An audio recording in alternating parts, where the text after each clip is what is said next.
Before we begin, if you're listening to this alone at night, you're exactly where you should be. Subscribe and turn on notifications for more true horror stories, disturbing encounters, and unexplained events uploaded every day. Now lock your doors, turn off the lights, and let's get into tonight's stories.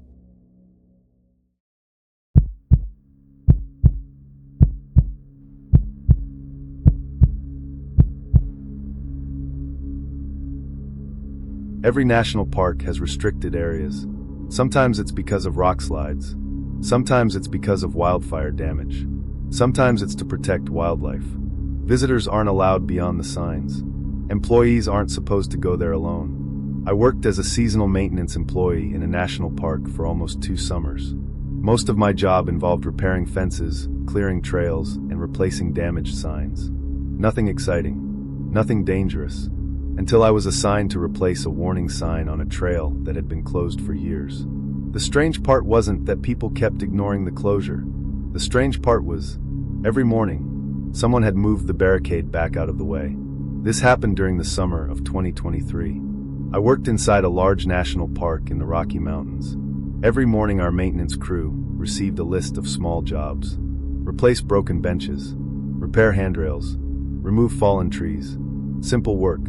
One Monday, my supervisor handed me a new assignment. Replace closure sign, Raven Ridge Trail. I asked why the trail was closed. He shrugged. Old landslide. Too unstable. Reasonable enough. At least initially. The trailhead sat nearly 6 miles from the nearest visitor center. Very few tourists came that far.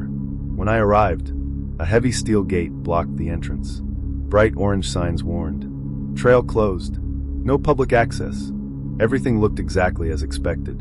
Except, the padlock hung open. Someone had unlocked it. I assumed another maintenance crew had forgotten to secure it. I closed the gate, locked it, installed the new warning sign, then drove away. The following morning, my supervisor sent me back. The gate stood wide open again. The padlock remained locked, still attached to the gate.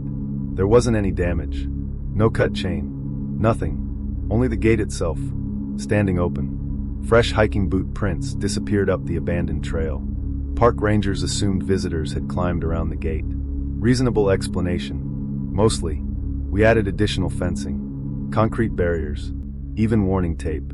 The next morning, everything had been neatly moved aside. Not broken, not vandalized.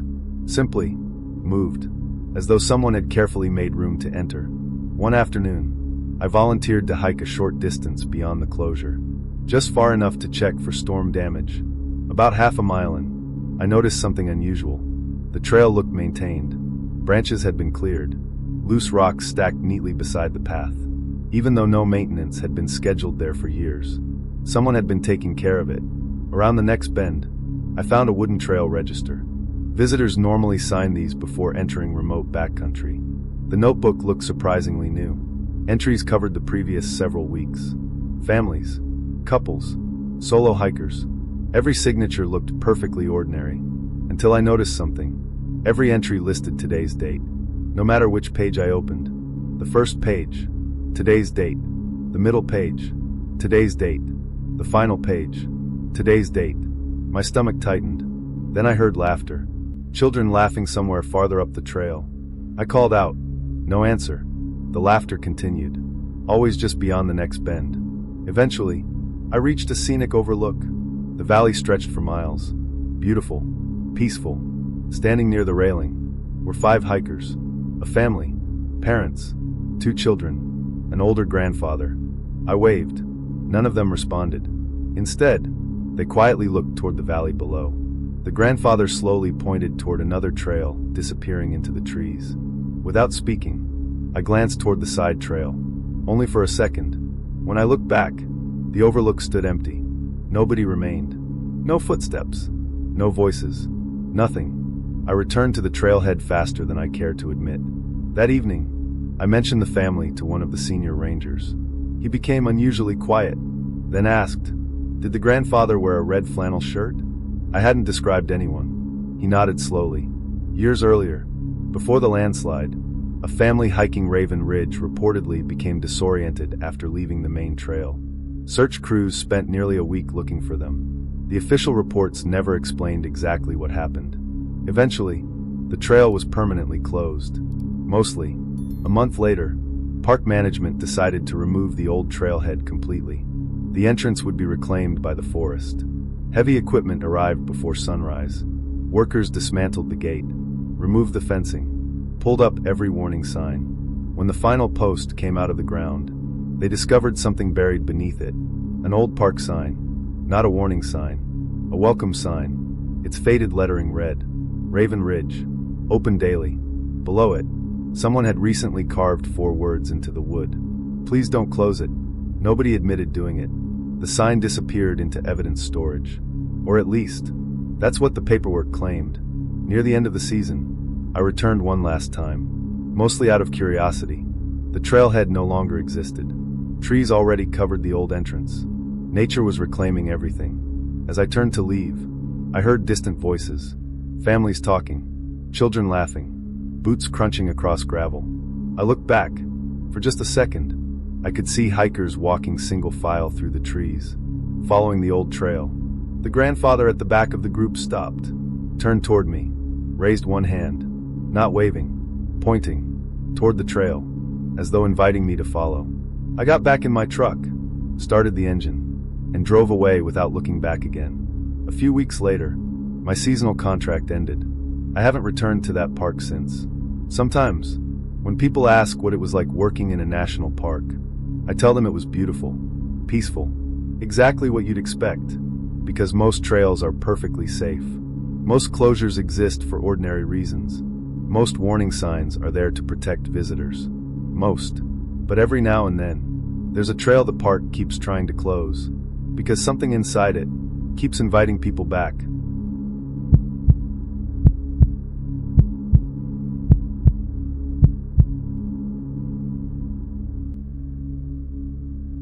Every national park receives emergency calls. Twisted ankles, lost children, broken down vehicles, hikers who underestimate how quickly darkness falls. Search and rescue teams train for those situations every day. During one summer, I worked evenings as a dispatcher at a national park visitor center. Whenever someone dialed the park's emergency line, the call came directly to my desk. Most nights were routine.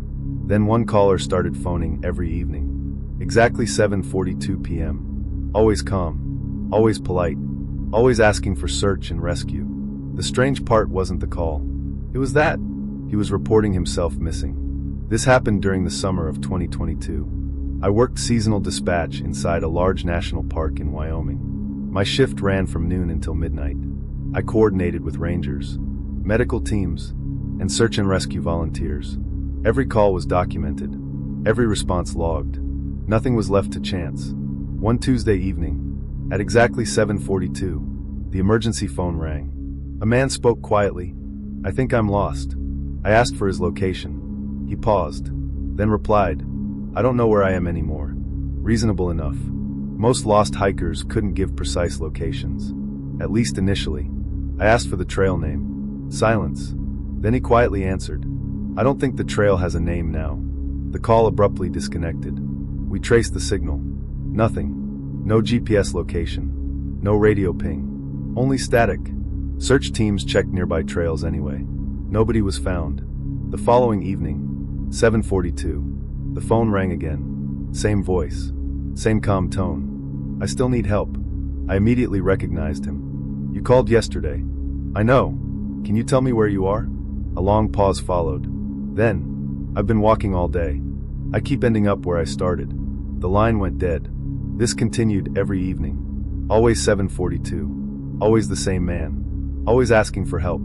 Never giving a location. After nearly 2 weeks, I mentioned the calls to one of the park's senior rangers. He quietly asked, "Does he apologize before hanging up?" I hadn't mentioned that. Every call ended the same way. "I'm sorry to bother you." Click. The ranger sighed. Years earlier, before satellite phones became common, a solo backpacker reportedly disappeared during a week-long trek through the backcountry. According to the search records, his last radio transmission reached dispatch shortly before sunset. Around 7:42 p.m., the search continued for nearly 3 weeks. Officially, he was never located. Mostly, One rainy evening, the dispatcher radios temporarily failed after lightning struck a communications tower. The emergency phone remained the only working line. At exactly 7:42, it rang again. This time, the man's breathing sounded heavier. I found a trail marker. Relief washed over me. What does it say? Silence. Then, it has my name on it. The call ended. The next morning, a ranger hiked into the backcountry, carrying an old topographic map. He returned unusually quiet, near an abandoned trail junction. He had found an old wooden marker, almost completely rotted away. Someone had carved a single name into the back. The missing hikers. No official trail ever passed through that area. Months later, park management upgraded the emergency communications system. Everything became digital.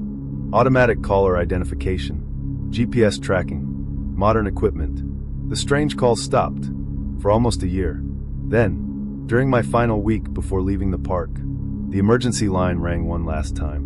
7:42. Exactly. The familiar voice sounded calmer than ever. I think I finally found the trail. I smiled without realizing it. That's good. Can you tell me where you are? He quietly replied, I'm standing behind you. Every muscle in my body locked. I slowly turned around. The dispatch office remained empty. Only filing cabinets, maps, radio equipment, nothing else. The line disconnected. The security cameras showed nobody entering the building. Nobody leaving. Just me, turning around. Alone. The following morning, I cleaned out my desk before heading home. Inside the bottom drawer, beneath old paperwork, I discovered a folded trail permit, issued 21 years earlier. Backcountry permit number. Hiker name. The same missing man from the ranger's story. Across the bottom, someone had handwritten one sentence. Thank you for answering. I asked every employee whether they'd placed it there. Nobody had. At least, nobody admitted to it. I left the National Park Service shortly afterward. Different career, different state. Almost 2 years later, I volunteered for a local search and rescue fundraiser. One display honored people who had never been found. Photographs covered an entire wall. Near the center, I recognized one face immediately. Gray hiking hat, blue backpack, calm smile. The same voice I'd spoken to every evening. The placard beneath the photograph listed one final detail. Last contact, 7:42 p.m. I quietly walked away. Never told anyone why. Sometimes, when my phone rings unexpectedly just before sunset, I glance at the clock first, just to make sure. It isn't 7:42, because some people keep looking for help, long after everyone else has stopped searching.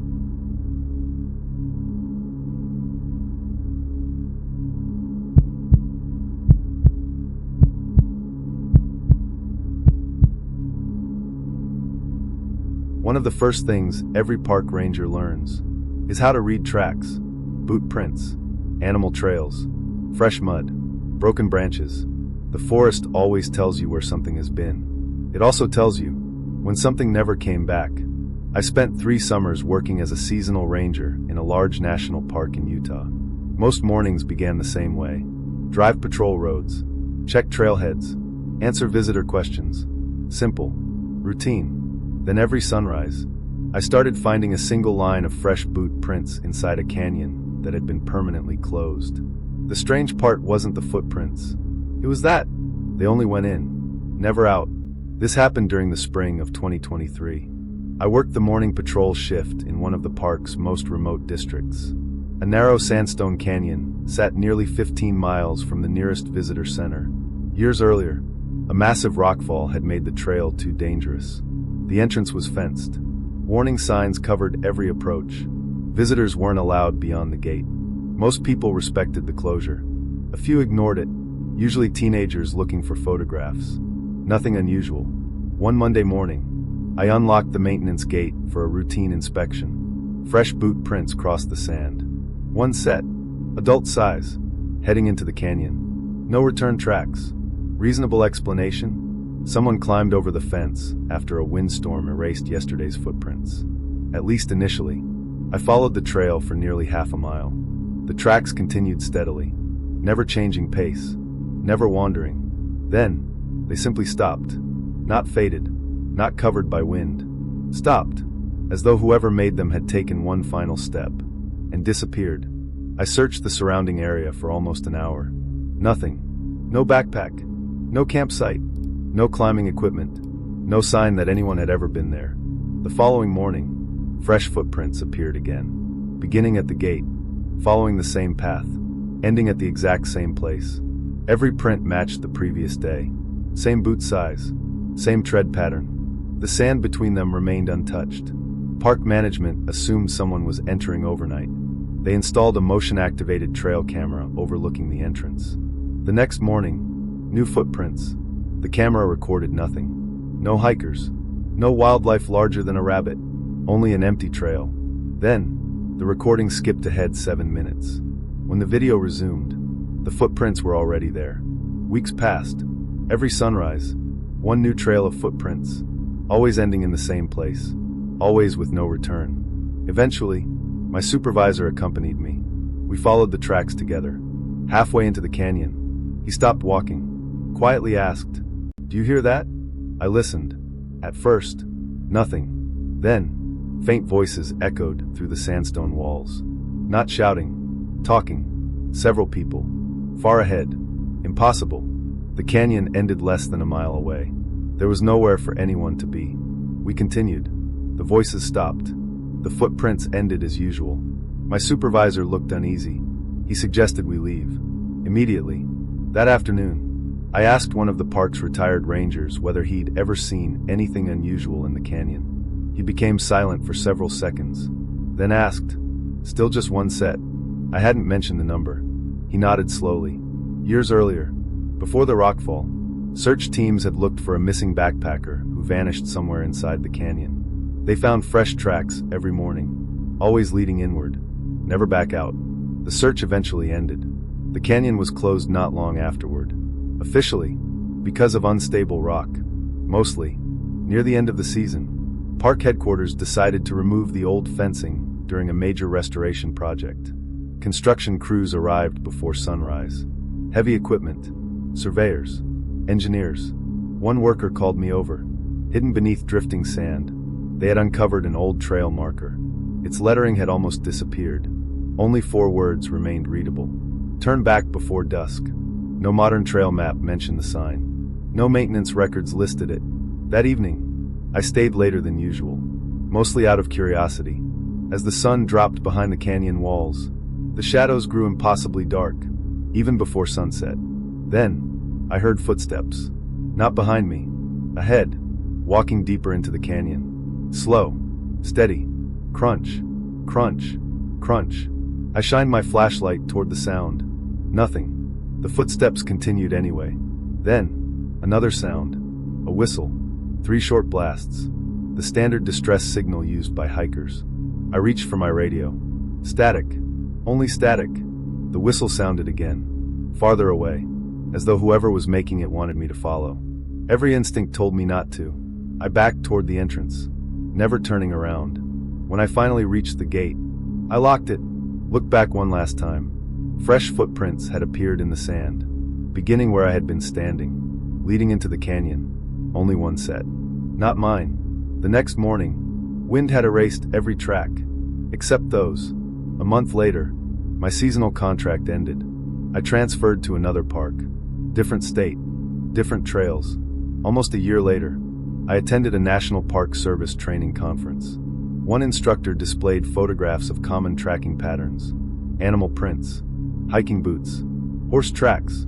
One slide made my stomach drop. It showed the exact same tread pattern I'd followed inside the canyon. The instructor smiled. This photograph came from a closed trail. Then he added, almost as an afterthought, "We never figured out where the person went." I didn't tell him. I already knew. Because wherever those footprints were leading, they had never intended to bring anyone back.